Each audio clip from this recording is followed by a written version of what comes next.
Avui estic aquí perquè jo començo el Challenge Futur. Durant aquest challenge veurem noves feines digitals i d'altres que ja existien però s'estan transformant per la tecnologia. A mi m'han dit que avui he de fer d'administradora de chatbots a Invi. No sé el que és, però anem a veure.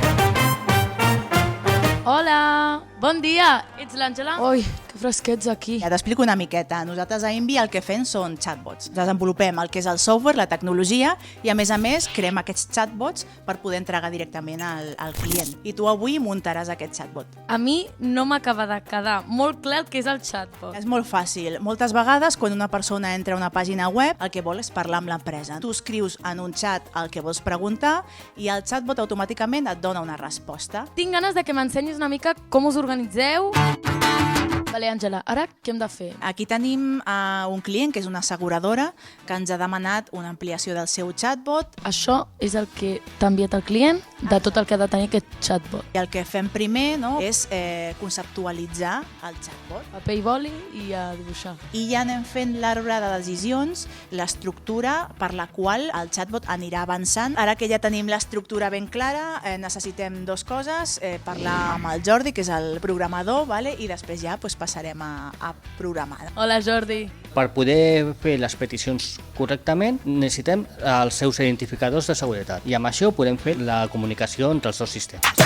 Som-hi, t'ensenyo la nostra eina de treball. Sec aquí? Nosaltres li diem BotMaker perquè literalment construeix bots o chatbots en aquest cas. Això és el programa, no? M'agradaria, aviam si puc provar de programar el chatbot de l'empresa que parlàvem abans. I tant, home, per això hem vingut. Veuràs que al final és molt fàcil i molt intuïtiu. O sigui, començaríem, per exemple, posant hola, sóc la Gemma, en què et puc ajudar? I ara has d'anar fent exactament el mateix, anar sumant caixetes amb les diferents preguntes que necessita l'usuari. Vale, o sigui, ara faria així, no?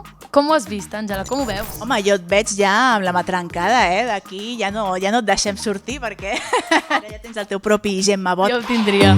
Si vols, Gemma, ara el que podem fer és comprovar que el chatbot que has creat funciona correctament. Perfecte. Hola, sóc la Gemma, com et puc ajudar? Em sembla que està perfecte. Tu com ho veus? Jo ho veig preparadíssim per enviar-lo al client i que ens digui si ens ho valida o no. Què hauria d'estudiar jo per treballar en una empresa com aquesta? És necessari tenir uns coneixements de màrqueting i d'atenció al client.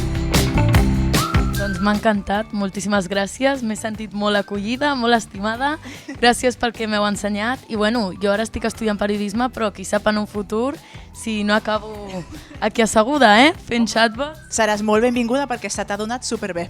Jo havia vingut sense tenir ni idea del que era això dels chatbots i la veritat és que m'ha agradat molt. Que si algun de vosaltres s'està plantejant fer alguna d'aquest sector, us recomano moltíssim que us mireu. Berta Roca, ara et toca a tu. T'atreveixes amb el challenge?